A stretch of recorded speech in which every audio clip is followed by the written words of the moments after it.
My goodness, good morning, good afternoon, whatever it is for you. I hope you're having a fantastic day. My name is Zach Schomler. This is Strong Opinion Sports, episode 272. Thank you so very much for tuning in. This is a predominantly F1 episode. We're going to talk, well, it is. Look, it's a racing episode. We're not going to talk about basketball. I'm watching 4 basketball games tonight, maybe 5 if that's where my heart takes me. The TJ Watt film analysis is in progress. I found some really impressive stuff about TJ Watt. There's some college football news. Apparently, the Big Ten and the Pac-12 are expected to cancel their seasons. I'm going to wait till we have more information to really elaborate on that and go down that road. So I think football fans right now that are Strong Opinion sports fans as well are going, Zach, where's the content? And I would tell them, guys, no problem. Like, the content's coming. Later down at the end of the month, as late as I possibly can, I'm going to do NFL predictions, talk about what I think is going to happen during the year, who's going to win, who's not. Again, I wait till the end of the year because I don't want to. I want to factor in injuries and I want as much information as I possibly can before I make predictions about the 2020 season. I have some film analysis of quarterbacks coming up soon. That's vital to my predictions. Like Phillip Rivers, is he good? I don't know, and I need to watch the film to find out before I do a really in-depth breakdown of how the Colts are going to do this year. There's a couple of quarterbacks like that where I'm like, I just need more information to make a healthy prediction. But again, today's episode is all about racing. We'll talk about the World Rally Championship. I'm going to talk about why NASCAR just doesn't do it for me. And respectfully, too, like NASCAR and soccer are 2 sports that I get that people love, and I simply do not.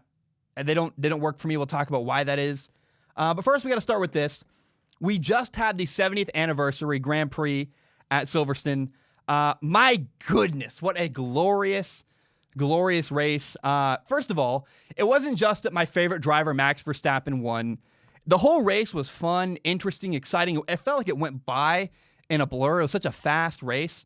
Now, I love Max Verstappen. I think for sure part of that is because, and simply due to the fact that he's the only person that appears to be able to challenge Mercedes. But man, I have also got so much admiration for Max. He's a talented driver. He gets the most out of his car, race in and race out.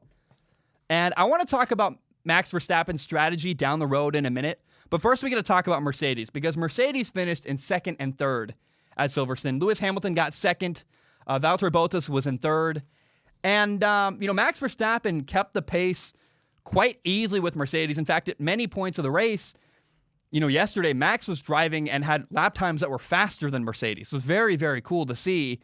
At one point, he was even an entire pit stop ahead of Lewis Hamilton, which is like, what? I haven't seen that from Max. It's been a long time since we've seen anybody in a healthy lead over Mercedes. It's like, wow, this is pretty cool to see. And part of why Max Verstappen was so far ahead was because of, I guess was not really so far ahead, but was ahead of Mercedes was because Mercedes was having tire problems. And interestingly enough, Mercedes was really the only team having tire problems during the race. Both Mercedes cars had really bad blistering on their tires. Basically, their tires kept overheating and were like melting away on the tarmac. And the theory out there that I kind of subscribe to as well is that potentially this is happening due to the fact that Mercedes cars generate so much downforce with the design of their car. So the tires heat up faster than all the other cars and kind of melt away because of that downforce created. Now, I do want to talk about Red Bull's strategy with Max because, oh my goodness, it was pretty cool. They took a risk in qualifying. Remember, whatever tires you use to qualify with, you have to also use to start the race. And so Max used hard tires in qualifying, and that did hurt him in qualifying. It cost him some time. He qualified for P4 to start the race. But the hard compound tires that he used are more durable. They might be slower, but they're more durable in the long run. And it helped him during the race. On Instagram, Max said after qualifying on Saturday, he said, not happy with P4, but our choice of tire could make it interesting tomorrow. And it's like, oh, all right. And man, Max really told the future. He was very right. The hard compound tires really helped Max Verstappen. He didn't have any tire trouble. Mercedes was burning up like a flame. And the reality was that Mercedes was helpless to do anything about it. they could not really find an in-race adjustment to make. And they realized at one point, Red Bull just beat us today, and they became really focused. Mercedes became focused on, we got to try to get second or third and get as many points as possible, because today we're not going to beat Max Verstappen and Red Bull. We got to just survive the day. And, Mercedes appears to really struggle in the heat. That's a big narrative coming along in Formula One right now. So the question is, how can Mercedes avoid this from happening again in the future? Next weekend, the race is in Barcelona, Spain. And that's in literally it's next weekend in a couple days. And so Mercedes has to very, very quickly come up with an adjustment to handle the heat and avoid having blistering tires if they want to dominate the race on Sunday. And, Mercedes does have massive, massive resources. So if it's downforce, maybe they can find a way to reduce the downforce. My question is, if it is downforce, and they do find a way to reduce the downforce with the setup of their car, could that maybe slow them down? And it's very possible that in a pursuit to handle the heat better, Mercedes could entirely screw up their car and make it, they just can screw it. Once you tinker a little bit, you can screw everything up. We've seen that in the past where a team has a good setup, they make a change, and they actually make their car worse. It's possible that if Mercedes' car gets slowed down, then it's going to throw a really big set of unexpected adversity in the way of Mercedes, kind of like the Heat already did last weekend. And I honestly wouldn't mind if Mercedes' dominance got slowed down a little bit and maybe making things more competitive. I want to see a Formula One grid where we have Red Bull and Mercedes and Ferrari and maybe the best of the rest all pushing closer together. It'd be really, really fascinating and fun. And so, I don't know. I don't love watching races where Mercedes, and I don't hate Mercedes. A lot of people hate on Mercedes. You have to respect them. They're a well-run team. They have a lot of money, sure, and you can say they buy wins, and I honestly wouldn't argue too much with you on that. But they're still very well-run. They make good decisions, and Valtteri Bottas and Lewis Hamilton are very, very talented drivers. You can't take that away from them. But I hate to say, I don't hate to say that it's important to admit that the more that Mercedes is nerfed, the better it is for everybody else. It's more interesting to watch Formula One when Mercedes is on more of a level playing field with the rest of the grid. Now I want to talk about Valtteri Bottas because what happened with Valtteri on Sunday gives him a justifiable reason to be frustrated, in my opinion. Mercedes had Bottas take his second pit stop much earlier than Lewis Hamilton. And so at the end of the race, Lewis Hamilton had fresher, better tires and easily passed Valtteri Bottas. And it's I don't know if that was favoritism or not, but it did look a little bit like favoritism towards Lewis Hamilton. And from Valtteri Bottas' perspective, I could totally understand his frustration being guys, you left me hanging. I had no chance to pass Lewis because he had better, fresher tires. Whatever strategy you were doing, why didn't I get that strategy as well? Why did I get they did 2 pit stops? A long run at the beginning, a very short run in the middle, and then a longer run at the end. Why didn't I have a longer run at the middle similar to Lewis Hamilton? It's a weird team decision, and Valtteri Bottas has every right to be a little bit frustrated in that instance. Now, Charles Leclerc had a good day for Ferrari. He finished P4. He had a one-stop strategy, executed it very, very well. And, that means he took only one pit stop during a 52-lap race. It's awesome. I really enjoy watching Charles Leclerc. And to me, he really outperformed the car in the 70th anniversary Grand Prix at Silverstone. I mean, I hope that Ferrari can improve as a team down the road because Charles Leclerc could win a lot of races, in my opinion, with a better car. He's a great driver, and I just want to see Ferrari improve around him. Not even because I don't really care about Ferrari. I'm not one of these guys yeah, Ferrari. I just like Charles Leclerc. And maybe one of my favorite parts of Formula One anyway. In sports in general, I root for players. I root for people. I root for athletes. I'm not a New Orleans Saints fan. I'm a Drew Brees fan. I'm not a New England Patriots fan. I'm a Tom Brady fan, right? I love players, and I love rooting for drivers in this sport. It's so fun. And I want to see Charles Leclerc get more support around him because he's a talented driver, and I don't want to see his prime years get wasted. And I think he's on the cusp of his prime. We saw a couple flubs earlier this year we'll talk about. There was that moment in the Styrian Grand Prix where, for whatever reason, Charles Leclerc dove inside, making it 3 wide on his teammate Sebastian Vettel. that was an unnecessary risk. It really cost him. But I will say, man, Charles Leclerc just gets better and better and better every time I watch him. And he's entering his prime. And I really hope that Ferrari does not waste those years with Charles Leclerc. Now, I do want to discuss the complicated, I don't even know what to call it, the complicated season of Sebastian Vettel.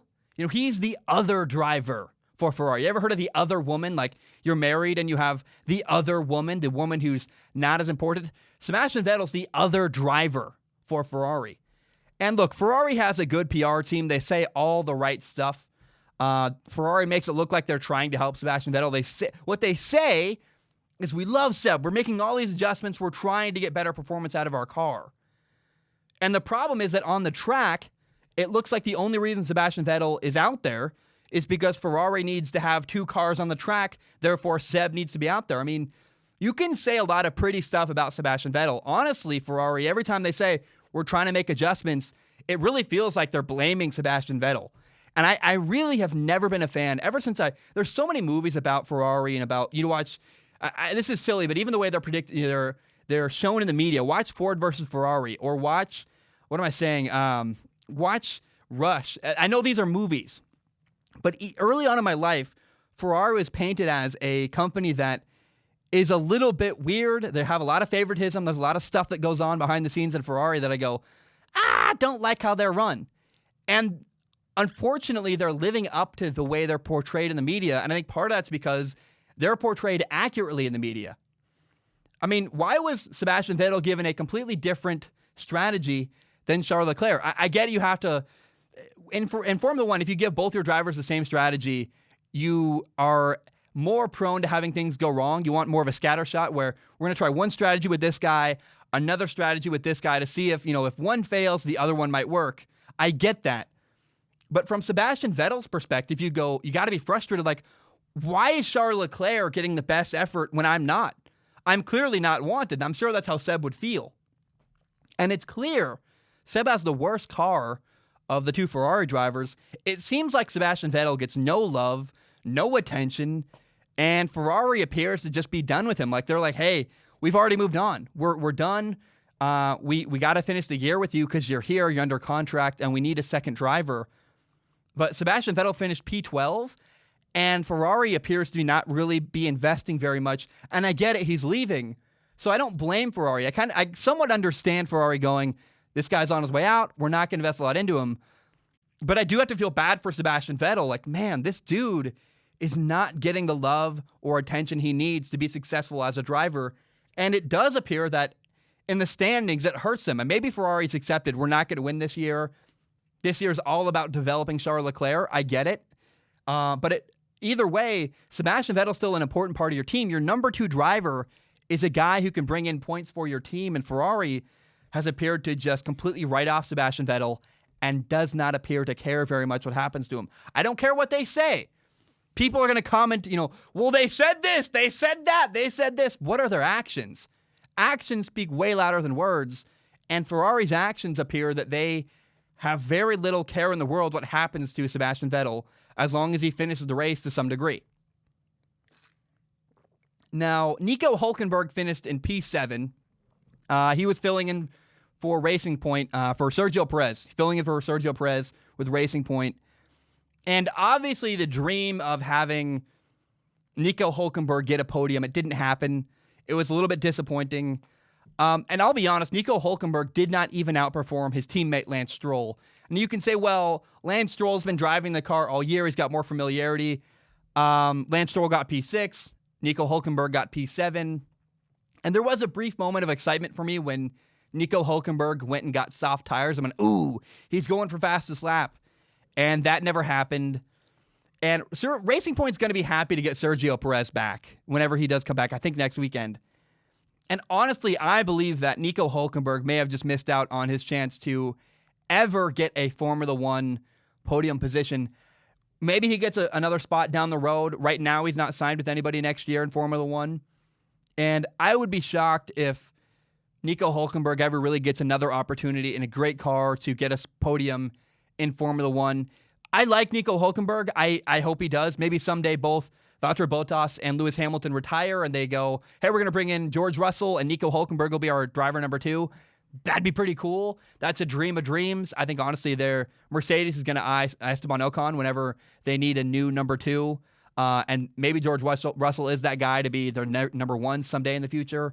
But to me, it's like, man, Nico Hulkenberg got P7, started in P3. The dream died pretty quickly. Right off the jump, he got passed by Max Verstappen. And I don't think that Nico Hulkenberg's ever going to get another opportunity this good to have a chance at a podium spot. I just don't think Nico Hulkenberg is ever going to get a podium position at the end of a race, ever going to finish in the top 3 of a Formula One race in the rest of his lifetime. It's sad. It's also an unfortunate reality. I mean, he's gone 178 races now and never gotten a podium. And you can blame the cars all you want. You can do whatever you want. But I feel like if Nico Hulkenberg, and you can even say, like, Nico Hulkenberg was in a car he wasn't very familiar with this weekend. And all those arguments make sense to me. But the reality is that Nico Hulkenberg repeatedly hasn't gotten it done. And it's sad. It's harsh. I don't even like that. I like Nico Hulkenberg. He's a good dude. But repeatedly, he hasn't delivered when he needed to. Alex Albon finished in P5. Honestly, Alex Albon had a tough weekend. But I will say P5 is not terrible. P5, it's better than he's done in a while. He had in the Styrian Grand Prix, he got P4. I want to see Alex Albon pushing Max Verstappen and Mercedes week in and week out. P5 behind Charles Leclerc is an improvement for Alex. I want to give him credit there. It's a step in the right direction. And I just want to see more improvement down the road from Alex Albon. We'll talk about why that is in a minute. Now, after the race, after the 70th anniversary Grand Prix, the driver standings are now like this. Number 1, you have Lewis Hamilton with 107 points. Number 2, making a jump ahead, Max Verstappen has 77 points. And number 3, you have Valtteri Bottas with 73 points. Then after those 3, you have Charles Leclerc with 45 points and Lando Norris with 38 points. That's the top 5 right now in the driver standings in Formula One. Now, in the constructor standings, in the team standings, you have Mercedes with 180 points. Number 2, you have Red Bull with 113 points. That's the battle for the top 2. Now, the battle for third and also the battle for best of the rest, you have 4 teams vying for 2 spots. You have number 3, Ferrari with 55 points. Number 4, McLaren with 53 points. Number 5, Racing Point with 41 points. Even though they also had 15 points deducted, they're still very competitive. They're in the race. They're the 5th highest team right now in Formula One. And then you have Renault in 5th place with 36 points. Renault's in 6th place with 36 points. The 2 big battles right now in Formula One are who is going to get 3rd and 4th. You have 4 teams competing for only 2 spots. So who is going to get 3rd? Is it Ferrari? Is it McLaren? Is it Renault? Is it Racing Point? Who's going to get 4th? 4 teams vying for 2 spots. And then who's going to win the F1 championships? Who's going to win the Drivers' Championship and who's going to win the Team Constructors' Cup Championship?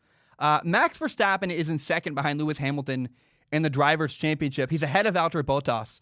And Max Verstappen really has a chance to push Lewis Hamilton. And Lewis Hamilton, especially with the heat coming up, if Lewis Hamilton's tires are struggling again next week and maybe the week after that, Max Verstappen has a great opportunity here to make a run at Lewis Hamilton. Now, Red Bull's the only team near Mercedes. They're number 2 in the Constructors' Cup. And if Mercedes keeps struggling with heat, it's going to open up an opportunity where Red Bull, so Max Verstappen as a driver can compete with Lewis Hamilton. But if Red Bull wants to, as a team, challenge Mercedes, 2 things need to happen.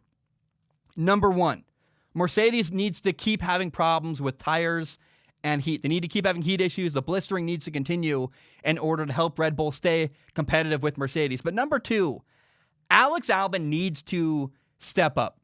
Alex Albon needs to take a step forward and join the conversation for 3rd and 4th place every single race. Every race this year, like it or not, dependent on result, you've had Mercedes 1 and 2 and Max Verstappen at the top. Alex Albon needs to jump ahead and join that conversation. So that's what I'm looking for in the coming weeks in Formula One. How does Mercedes handle the heat? What happens in the battle for third and fourth? And can Alex Albon make a step forward to join the conversation at the top in podium finishes week in and week out in Formula One races? Alex Albon is the key to Red Bull's success. He needs to take a step forward and get better. Okay, guys, I want to answer some questions from the audience. It's time for Ask Zach. This is my favorite part of the show. It's where we read questions from the audience. In case you don't know how to send in a question, you go to patreon.com/Zach Schaumler. You give $1 a month. You can give more if you want to. Please do. It literally helps pay my rent. But $1 a month gives you access to send in questions on Patreon. And if you submit a question, I will not guarantee to read your question on the show. My only guarantee is I look at every single question with my eyeballs. I read messages. I try to respond to them every time I can. And I pick the top couple questions to read at the end of every podcast, or as often as I do Ask Zach on a podcast. I love answering questions. And look, Patreon's a big deal to me. It really, a couple months ago, helped pay my bills. It kept us afloat. Really, really helpful, really big deal. Thank you to the people on Patreon. I am so grateful for your support. Now, the first question from Patreon is from David. David writes in, if I can get my stupid phone to flip, why does this always happen? Whatever reason, I use, what is this called? Google Docs. Google Docs never can figure out how to get the thing vertical. It's such a weird app. Even with the screen lock, it stays sideways. It's so annoying. David writes in, David says, hey, Zach, F1 question here. Among all the midfield teams' drivers, which two drivers among midfield teams would you pair up together to make a lineup of your own midfield team? This is excluding you cannot have Sebastian Vettel, Charles Leclerc, Lewis Hamilton, Valtteri Bottas, Max Verstappen, or Alex Albon. Thank you so much. David, thank you for your question. It's funny, first of all, I would call Ferrari right now a midfield team. But I was a bit disappointed. I would have picked Charles Leclerc to be my number one driver if I could. So fair enough. I can't have Charles Leclerc. How would I build a team with only midfield drivers? What lineup would I want in Formula One? There's, you said I couldn't have 6, so that's what's 20 minus 6. 14 other drivers I could choose from. And it's funny, when I answered this question independently in my head, I ended up picking McLaren's current lineup because I really like the two drivers they have. And it's funny, McLaren's not going to have them next year. It's like, oh, well, the two drivers I would pick are not going to be teamed up again next year. Maybe it's telling, though, that I did pick McLaren and the lineup they have right now. I didn't pick McLaren because I like McLaren. I picked McLaren because I like their two drivers independently, and they bring things to the table I like. I'll explain that right now. Number one, the first guy I would choose if I was building a team is Carlos Sainz. Your number 2 driver is so important. Right now, why is Red Bull not closer to Mercedes? They have a great driver, Max Verstappen, but it's not just your star driver. You need a good number 2. Alex Albon hasn't been up to the task so far this year to join the conversation for podium finishes very often. I would pick Carlos Sainz to be my number 2 driver. I love Carlos Sainz. He's very talented. He can get you points. But the most important thing that Carlos Sainz brings to the table as a number 2 driver is that he's unselfish and he's a team player. It's such an underrated quality for your number 2 driver. Can he get points? And is he going to stay out of the way of your number 1 driver? Valtteri Bottas is the best number 2 driver on the grid right now. Right behind him, in my opinion, is Carlos Sainz. I love Carlos Sainz. If you want to pair Carlos Sainz with a star, that is how you score a lot of points. McLaren right now, I believe they're 4th in the standings. That's because of the finishes they're getting from Lando Norris doing his job and Carlos Sainz supporting behind him, getting a lot of points with the number 2 driver spot. McLaren has Carlos Sainz right now. Next year, Ferrari's going to have Charles Leclerc and Carlos Sainz. Ferrari's going to have their star driver, talented young star Charles Leclerc, paired with Carlos Sainz, who's a dependable cleanup hitter and a guy who can score points and will not cause problems for a number 1 driver. Ferrari's got a good driver lineup moving forward, in my opinion. But since I can't pick Charles Leclerc, I cannot pick Max Verstappen. I got to pick somebody to be my number 1 headlining star driver. I want a young guy. I want someone who's an up-and-coming star. And in my opinion, if I could not have Lewis Hamilton, who I don't know if I'd pick Lewis Hamilton now anyway because he's aging. I'd want a younger guy. Like, Hamilton's incredible. Do not take that statement and go, man, you hate Lewis Hamilton. No, Lewis Hamilton, utmost respect, he's amazing. But if I'm building for the future, I want a guy in his early 20s to build around. To me, it's either Max Verstappen or Charles Leclerc. I can't have him or Lewis Hamilton or Leclerc. So the guy I choose, the young rising star I would build my team around, is Lando Norris. Lando Norris is 20 years old. He's got a cool name. It helps with marketing. You gotta factor that in a little bit, but not too much. The main thing that Lando Norris brings to the table is that he's crazy talented, and his best years are ahead of him. The only two people to get on a podium this year that were not from a Red Bull or a Mercedes team were Charles Leclerc and Lando Norris. That says a lot. Lando Norris is a very, very talented young driver. If I can't have Max Verstappen or I can't have Charles Leclerc, then I want Lando Norris. And the only reason why Lando Norris isn't in the same level as Charles Leclerc or Max Verstappen is because, in my opinion, he's a year or two behind them. Max Verstappen, Charles Leclerc, they're a little bit older. They've been racing a little bit longer in Formula One. And I don't even know if that's accurate. I just know that they're older, and their results show me they're a little bit better right now. But if you look to the future, Lando Norris is a rising star. And I would take Lando Norris as my young superstar number one driver in F1. Those three guys, Verstappen, Charles Leclerc, and Lando Norris, they are the future of Formula One. They are rising superstars. Verstappen already is one. Leclerc already kind of is one. Lando Norris is on the rise. And I would pick Lando Norris to be my number one driver of all the midfield teams. So again, I accidentally built the McLaren current lineup right now. And ironically, I'm right. It shows in the standings, oh, wow, who's fourth in Formula One? McLaren. Because they have, other than all the top teams, they have the best driver lineup, in my opinion. Now, there are some honorable mentions I want to talk about. Esteban Ocon is a honorable mention as a number two driver. He's a good dude. He's got some talent. He's a team player. I like Esteban Ocon a lot. And if I couldn't have Carlos Sainz, if I couldn't have Valtteri Bottas, then my number two driver would, in fact, be Esteban Ocon. I think if Esteban Ocon had a faster car, he's a good driver. He's a guy who can score a lot of points. He's a great number two. And if I couldn't have Lando Norris, I couldn't have Charles Leclerc or Max Verstappen as my number one. Remember, I'm looking for a young driver who's, I believe, could have the talent to be a future superstar. Then the guy I would choose as my number one. If I couldn't have those other drivers, I would have George Russell as my number one. He's a great driver in a bad car.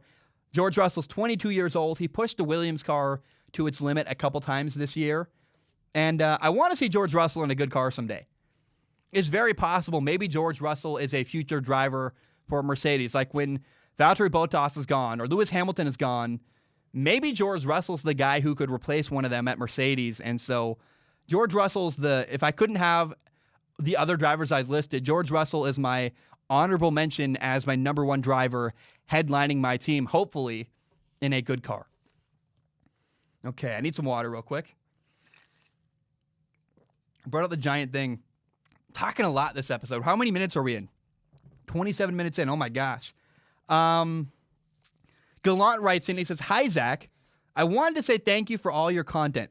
Gallant, thank you so much. I'm working my butt off. I'm glad you like it. He says, "I've been following you for I don't know how long now. I appreciate your work. Seeing you talk about F1 recently, I want to ask, have you ever watched or heard of WRC? If not, can I recommend a short video introduction? I think you might enjoy it. Even cooler would maybe be a reaction to the video. Here it is." Sends a YouTube link. All right, man. Thank you. God bless. Gallant.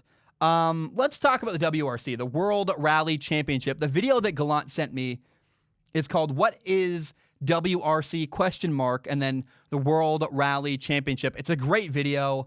I watched it. I'll include a link below wherever, if you're on YouTube, I guess. And I recommend watching it if you've never heard of the World Rally Championship. Gallant, thank you for including that in the message. It was a really fun watch. It brought me some insight. It led me to watch a couple other videos about rally car racing. And I want to say that rally car racing as a whole is wildly impressive. It's such a cool motorsport. These drivers are undeniably talented. Again, the word I would use is just impressive.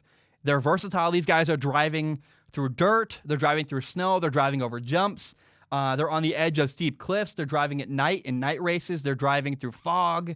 They're driving on street races. Rally car drivers they deserve a lot of respect. I mean, these are drivers that at times are doing tire changes mid-race. And another thing that's cool about rally car racing is you have two people in the car, the driver and the co-driver, and their relationship is really cool and fun to follow. So rally car racing, in my opinion, just from a top-down view, is undeniably a cool thing.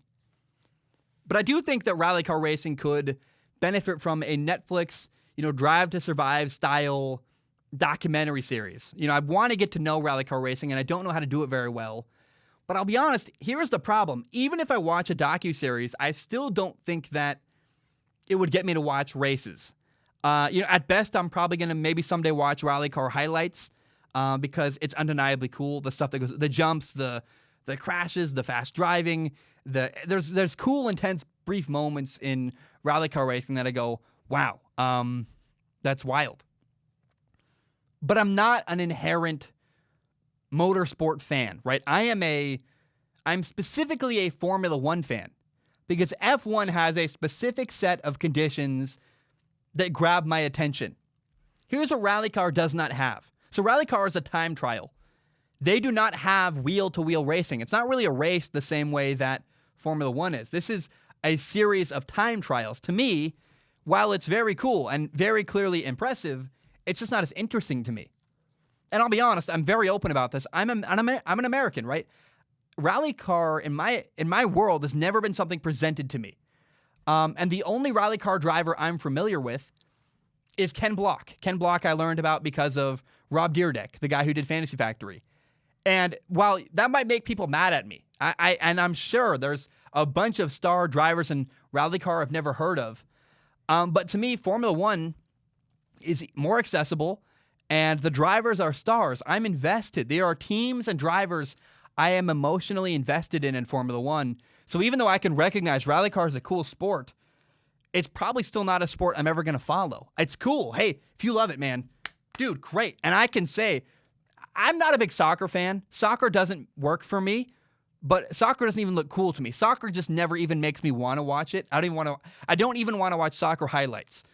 Rally car is cool. The idea is awesome. I want to watch highlights. It's exciting.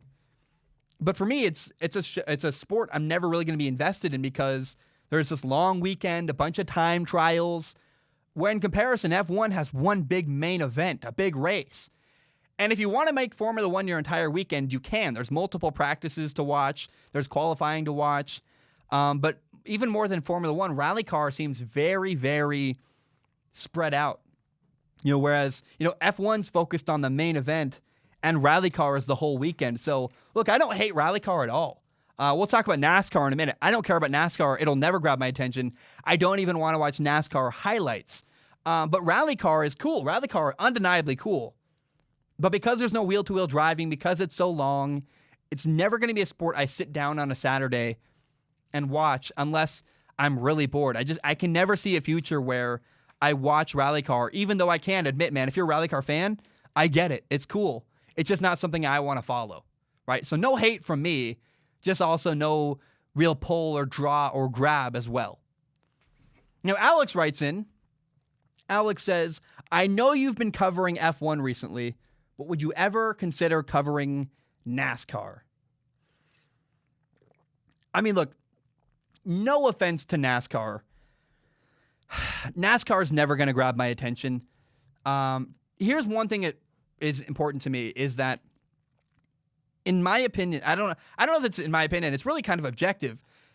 Formula One cars are objectively better than NASCARs. NASCAR is objectively inferior from a performance level to Formula One, right? You can't watch NASCAR go around the turns at the speeds that, try to watch a NASCAR go around an F1 track.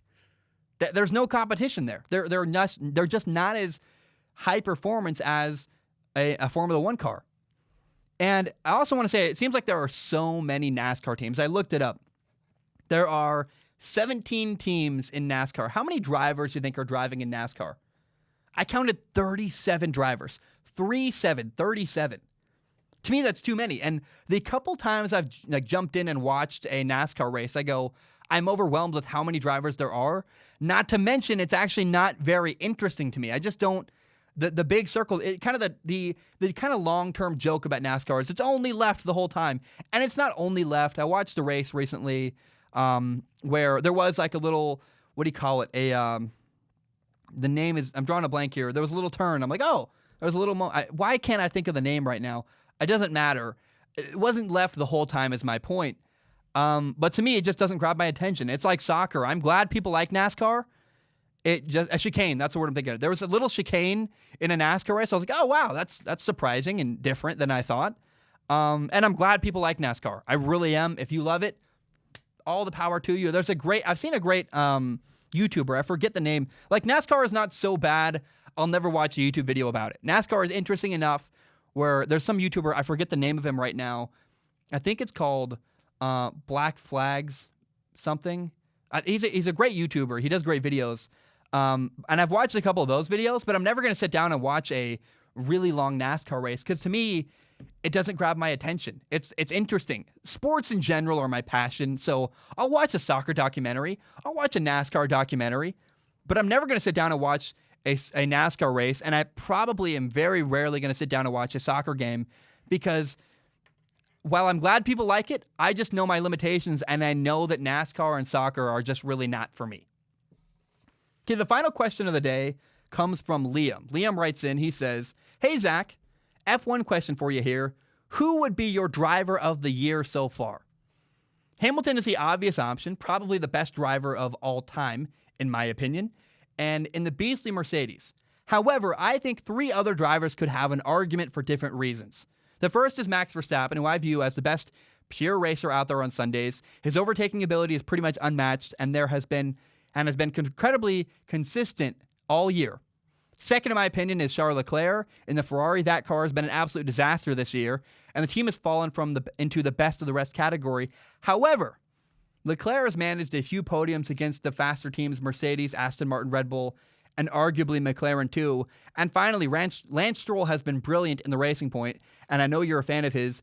Interested to hear your thoughts. Love the show. Liam in the UK. Look, I want to start by saying that Lewis Hamilton is undeniably talented. He does not get the respect he deserves with Mercedes. People give all the credit to the car. And Lewis is a great driver. That just cannot be forgotten in Formula One, how talented of a driver Lewis Hamilton is. If you switch Lewis Hamilton and Max Verstappen would dominate the same way Lewis Hamilton would, in my opinion. But the same way Max Verstappen is constantly pushing Lewis Hamilton, if they switch positions, Lewis Hamilton would be constantly pushing Max Verstappen with a Red Bull car. Now, Charles Leclerc and Max are both pushing their cars to the limit. That's an important thing for a driver to do. I mean, Max Verstappen, in my opinion, is my favorite driver in Formula One. But also, the difference between Max Verstappen and Charles Leclerc is that Max Verstappen is a little bit more developed in his talent and wisdom with a car. We saw the early years of Max Verstappen where he was crashing and doing reckless stuff, and he seemed to have gotten it out of his system and been really, really consistent this year. And I want people to remember the moment in the Styrian Grand Prix where Charles Leclerc took himself out of the race. Like the first lap, he dove inside on his teammate Sebastian Vettel, tried to go 3 wide. It was really just a dumb, overly aggressive move that was a poor risk to take. And it showed a bit of immaturity from Charles Leclerc as a driver where, okay, we still need to see a little bit more development from Charles Leclerc. Now, he really put it all together in the second race in Silverstone at the 70th anniversary Grand Prix, where I see, wow, okay, Charles Leclerc is getting better. He's developing. I think next year he might be as consistent maybe as Max Verstappen is this year. So Leclerc is still developing. I think Max Verstappen's a better driver. Both are great, in my opinion, the driver of the year because of the way he's consistently he's really outperforming his car in the Red Bull. Max Verstappen is pushing his car to the limit every single week. To me, that's the driver of the year. I would not even consider Lance Stroll in the Racing Point. It's kind of weird. Like, Liam, you said I'm a fan of Lance Stroll. I'm really not. I don't have a big affinity for Lance Stroll. I think he's actually underperforming his car. I don't think Lance Stroll has been some crazy phenomenon this year. And I want to also say, so my driver of the year is Max Verstappen so far, in my opinion. But driver of the year is kind of like MVP or most valuable player in the NFL or the NBA. It's all opinion based. You have your own, driver of the year. I have my own driver of the year. Everybody has their own. There's really no way you can measure that. And so I think it's all kind of silly. It's a fun conversation to have because everyone has their own, and it's fun to hear your opinion and my opinion. We can compare them and talk about where we all lie. But at the end of the day, driver of the year is just as silly a conversation as a most valuable player is in other sports. And so while it's a fun conversation, it's also not a very important, not a very helpful conversation because, again, it all comes down to your opinion versus mine. Guys, my name is Zach Schaumler. Thank you so very much for tuning in. I talked about Formula One and racing a lot longer. I thought this was going to be a 20-minute episode. We went for a much longer time than I would have thought. Thank you so very much for tuning in. I hope you have a great day. I'll see you tomorrow, probably tomorrow around noon. We'll talk about the NBA. Hope you're doing well. Bam, we are done.